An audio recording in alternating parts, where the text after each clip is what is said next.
I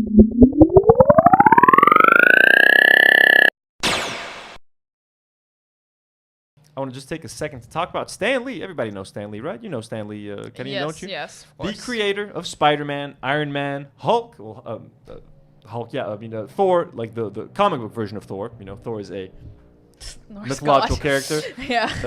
Fantastic Four, X-Men. He's like more of a modern day Walt Disney, the Walt Disney of the comic book world. He was a legend. You've seen him in most of the Marvel movies. He's got little cameos. He's a legend to have some comic books signed by Stan Lee. He is a legend. Well, there's some and he passed away a few years ago, obviously. But there's a documentary that's in the works that's actually pretty depressing. It talks about how Stan Lee was kind of abused in the last few years of his life, and how this group of people were taking advantage of him, taking him from like convention to convention, when he was just way too old to be doing that, and kind of wasted away his final few years, and they just took advantage of him, milked him for every penny that he was worth. He died like almost broke. It's kind of fucked up, and we're gonna watch. Yeah, it was really sad. So, Stan Lee documentary, final chapter alleges to expose comic legend's heartbreaking end. This is by Brian Alexander on USA Today. It says a newly announced documentary is alleging to expose the truly heartbreaking end to Marvel comic book genius Stan Lee's life. But first, its filmmakers need financing to release it. Film producers are seeking $300,000 from a Kickstarter campaign to finish the project. Stan Lee, the final chapter. Lee, the cultural icon responsible for many of the most popular superheroes in comic book and movies, died in November of 2018 at the age of 95. Lived a long life. The final chapter will detail the scandal around Lee's final years, using never-before-seen footage to detail how mistreatment, duplicity, and conflict plagued the fan-beloved creator, according to a release form for the uncompleted film. The film, blah, blah, blah. So the Kickstarter campaign focuses on John Bolerjack, a comic book artist, filmmaker, and assistant to Lee, who became a fixture of his inner circle. While filming, according to the Kickstarter page, Bolerjack is ready to share the story. He gained unprecedented access and filmed everything that he saw. What he uncovered was this thriving market where Stan's signatures and memorabilia were converted into huge piles of cash, and rival hucksters double-crossed each other to control Stan's fortune. And I have a story to tell you guys about that, actually. I was involved in something like that. Not involved, almost. Bolerjack witnessed scandal and misconduct, blah, blah, blah. I have a clip to show you guys. Oh, fuck. Have I been reading this without you guys seeing the article? So I've been reading this. Sorry. Was this on screen? No, I don't think so. No, it wasn't on screen. So this is what I've been reading, folks. Sorry. 1 second.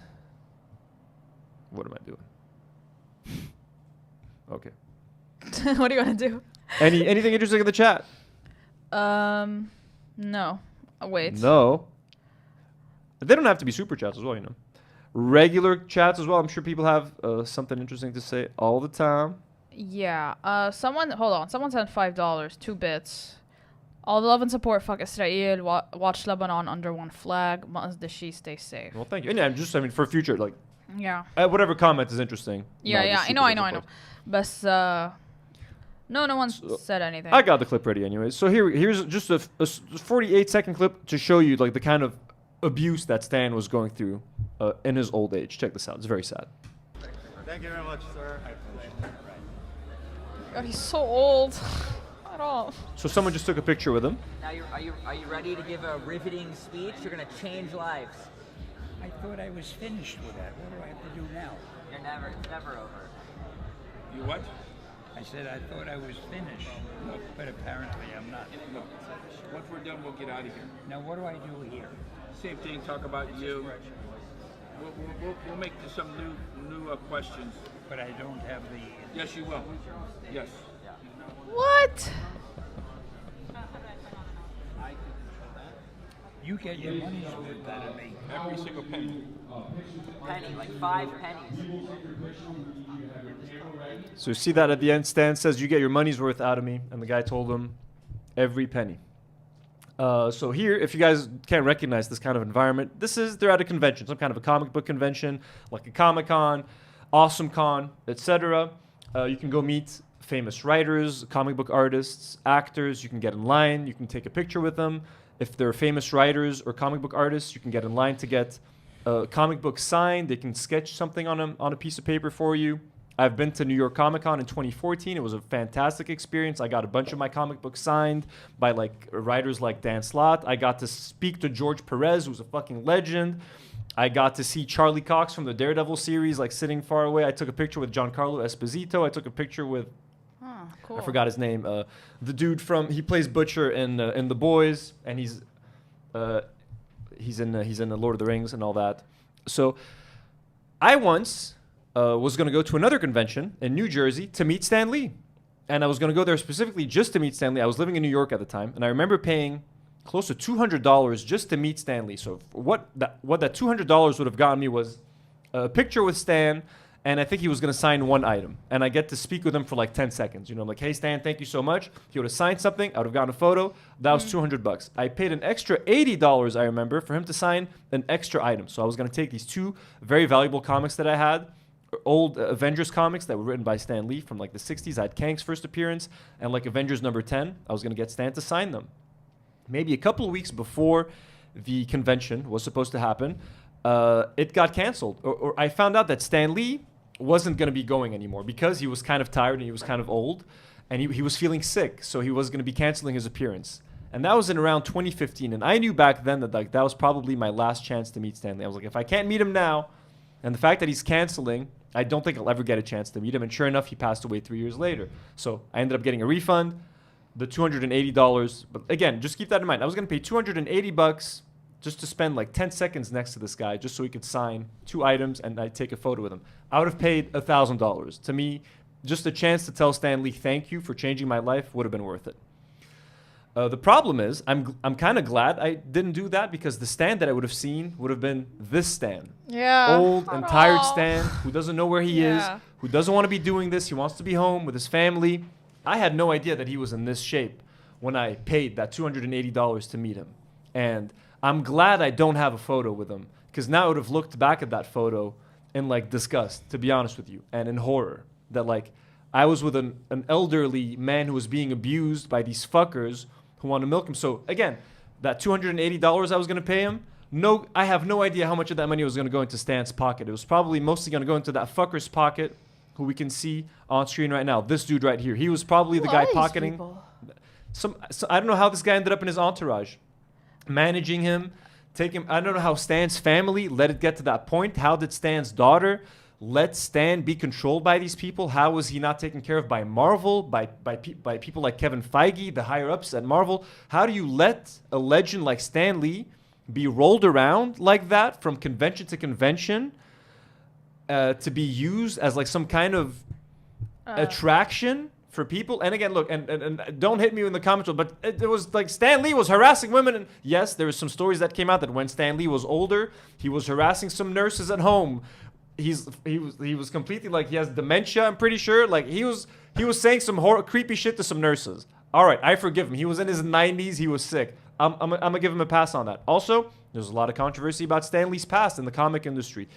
People say that he never liked to share credit. He calls himself the creator of so many of these characters, but he worked very closely with co-creators like Steve Ditko, like Jack Kirby to create a lot of these characters. And people say that he tried to control the spotlight and control the limelight for many years. That may be true. None of that is an excuse for treating him the way he's treated here. There's another trailer for the movie that you guys can watch. I think it's copyrighted, but I think this is a film definitely worth supporting. It's very important to expose these fuckers who did this to Stan Lee. It's very sad. Yeah, what's up? People are asking where they got the footage from. So the guy with the long hair. So here, let me try to go back to that article. There was a guy that was embedded with Stan, kind of just filming everything for years. Here, let me. He just watched it happen? Oh, sorry, no. God damn it. Here we go. So this dude with the long hair was he was powerless to change it, but at least he filmed it, and now he's trying to do the right thing by putting the footage together. And the tangled drama around Lee's life burst into the public in 2018. But I mean, yeah, pretty sad. I was aware of this. Like, I heard of this a few years ago, that's how he was being treated. I didn't know that at the time. But again, I'm just very happy that I didn't get to meet Stan under these circumstances. I'm very sad I never got to tell him thank you, show him my Spider-Man tattoo, tell him how much of a difference he made in my life.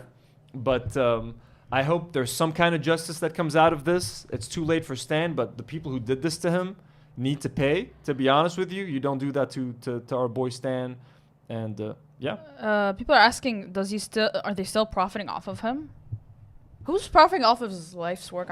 Well, no, they're profiting off of him in terms of if they got him to sign a whole bunch of items, they can be selling them on eBay right now. They can be selling a bunch of Funko Pops signed by Stan Lee, comics that have been slabbed by by CGC. You know, that's how they can be profiting off of him. Like I have a few comics that are signed by Stan Lee. As soon as he passed away, their value shot up, unfortunately. But the cool thing is, the thing that's gonna fuck those people over is that Stan lived a long life. He was 95, and he signed a whole fuckload of comics and a whole fuckload of Funko Pops. So they're very valuable, yes, but there's so many of them in circulation that you could still probably find something like that. I bought them years ago, but yeah, it's just kind of sad to see elder abuse of any kind. I just don't feel bad for Joe Biden. When I see Joe Biden being abused as an old man, I'm like, fuck you, you genocidal fuck. But Stan Lee, for the most part, was a pretty good guy.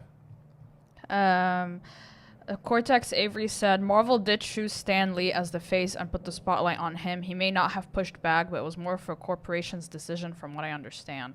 Yeah, I mean, do you think Marvel's to blame as well? They were kind of to blame, and I mean, they did need kind of a figure because Marvel was all over the place. They even tried to make Stan Lee their CEO back in like the 70s after he was really famous, and he was like, I don't want to be the CEO. I think he tried it for a while, but stopped. He used to go to university campuses and colleges and give talks.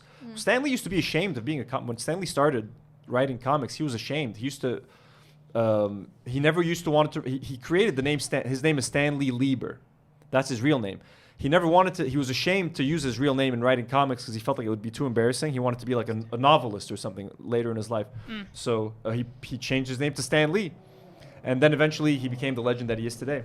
But yeah, he used to go around university colleges and do speeches and talk about comics, and he was the face of Marvel and the voice of Marvel for a long time. You would hear his voice introducing Spider-Man cartoons back in the 80s. Marvel would make these little discs that they would send out with their comics that you could listen, like little mini records that you could put. And it was Stan and a bunch of the other writers talking. Like, he revolutionized comics from the characters he created to the Marvel method, how they used to write and draw comics. I can talk about this for hours, so I'm not going to bore you, but people are really not liking the guy making a documentary. They're like, he could have said something, and now he's asking for money to do a Kickstarter campaign. People think he should just put like a video on YouTube about it now that he has people's attention. What do you think? Well, he's probably a piece of shit as well. I mean, look, I just want to see. It's not like I'm excited to watch a movie about elder abuse, but I mean, the story needs to come out. I'm thankful he was there at the very least. Whether he was there or not, it's not like the abuse of Stan was stopping. So he should have done something. Of course, if I was there, bro, I would have fucking slapped these motherfuckers in the face. Like, you can't do that. And I just wish he was like, I wish Kevin Smith was there to take care of him, or someone, like just someone that actually cared about Stan. You know what I mean? A real fan. None of these fuckers.